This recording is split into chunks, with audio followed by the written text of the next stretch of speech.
ஒதுக்கப்பட்டவர்களா மாறிடுறோம், மாற்றப்படுறோம். அப்ப ஏன் அந்த சூழல் ஏற்படுதுன்னா நம்மளை நம்ம புதுப்பிச்சுக்காது தான். இப்போ சின்ன வயசுல வந்து நமக்கு சொல்லி கொடுத்துருப்பாங்க, எனக்கு இதான் சொல்லி கொடுத்தாங்க, இருக்கிற இடம் தெரியாம இருந்துட்டு போகணும் அப்படிங்கிறது நம்ம எங்கெங்கெல்லாம் அப்ளை பண்றோம். இருக்கிற இடம் தெரியாம இருந்துட்டு போகணுங்கிறது எங்க வளர்ச்சிக்கு நம்ம ஒர்க் பண்றோமா, டிசீஸ்க்கு ஒர்க் பண்றோமா? பெரும்பாலும் டிசீஸ்க்கு தான் ஒர்க் பண்ணுவோம். நம்ம குழந்தைகிட்டையும் அதே சொல்லி கொடுப்போம். அந்த குழந்தை தெரிஞ்சது கூட ஸ்கூல்ல போய் சொல்லாது. நம்ம என்ன பண்ணுவோம், கல்யாண வீட்டில் போய் ஒதுங்கி ஒதுங்கி உட்காருவோம்.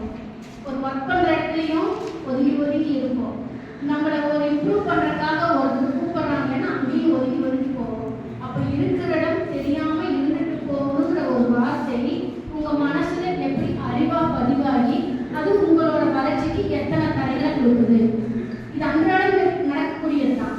அப்போ இந்த மாதிரி ஒவ்வொரு அர்த்தத்துக்குமே ஒவ்வொரு பதிவுகளை நம்மளே பதிவேற்றிருக்கோம். அந்த ரியல் அர்த்தம் தெரியாம நம்மளுக்குள்ள டிராவல் பண்ணுறது தான். அதனால எல்லா விஷயமும் நல்லதுங்கிறதும் கெட்டதுங்கிறதும் இருக்கும். அதை எப்படி பிரித்து பார்த்து நம்ம செயல்பாட்டுக்கு கொண்டு வரோம், செயல்படுத்துறோங்கிறத வளர்ச்சி இருக்கும். இப்போ மன அழுத்தம் எல்லாத்துக்கும் வருதுன்னு சொல்றாங்க. ஏன் வருது?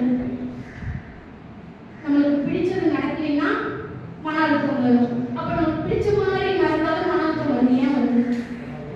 உங்களுக்கு பிடிச்சதான் செஞ்சாங்க, ஏன் மன அழுத்தம் வருது? அதான் நம்ம கிட்ட இருந்து வர மன அழுத்தம் வந்து நம்மளோட அறிவு பதிவு, இன்னொரு இருந்து ஆப்போசிட்ல அவங்களோட அறிவு பதிவு ஏற்றதுனால அவங்களுக்கு மனப்பதிவு வருது. அந்த அறிவு நம்மளுக்கு டிஸ்டர்ப் ஆகுது. இப்போ எப்படி எல்லாம் நம்மளுக்கு டிஸ்டர்ப் ஆகுது, நம்மளை எப்படி தயார் பண்ணா நல்லா இருக்கும்? இப்போ நிறைய பேருக்கு பேசுறதுல பிரச்சனை வரும். நீங்க நல்லதான் சொல்லுவீங்க, நல்லதான் எல்லாருக்குமே விளக்கி சொல்லுவீங்க, ஆனா அவங்களுக்கு அது பிடிக்காது. அப்போ நான் உங்ககிட்ட வந்து நீங்க நல்லா தெரிஞ்சுக்கணும், உங்களுக்கு மன அழுத்தம் வரக்கூடாது அப்படின்னு நீங்க ஃபீல் பண்ணீங்கன்னா நம்பர் 1 பேசுறத கட் பண்ணுங்க. எப்படி? உங்ககிட்ட பேச வர்றவங்க யாராவது உங்ககிட்ட ஐடியா கேட்டு வர்றாங்களா? சிந்திச்சு பாருங்க, இது வரைக்கும் என்ன நடந்திருக்கு, எப்படி நம்ம இருந்திருக்கோம்? யாராவது ஐடியா கேட்டிருக்காங்களா? புலம்புறதுக்கு வந்திருக்காங்க, அவங்களோட குப்பை கொட்டுறதுக்கு வந்திருக்காங்க. உங்ககிட்ட ஐடியா கேட்டு செஞ்சு சக்ஸஸ் ஆனது எத்தனை பேர் இருக்காங்க? சொல்லலாம், யாருன்னா சொல்லலாம். உங்ககிட்ட ஐடியா கேட்டு நான் சக்ஸஸ் ஆகிட்ட வாழ்க்கைன்னு சொல்லுவாங்க, எத்தனை பேர் இருக்காங்க? யாருமே இல்லை.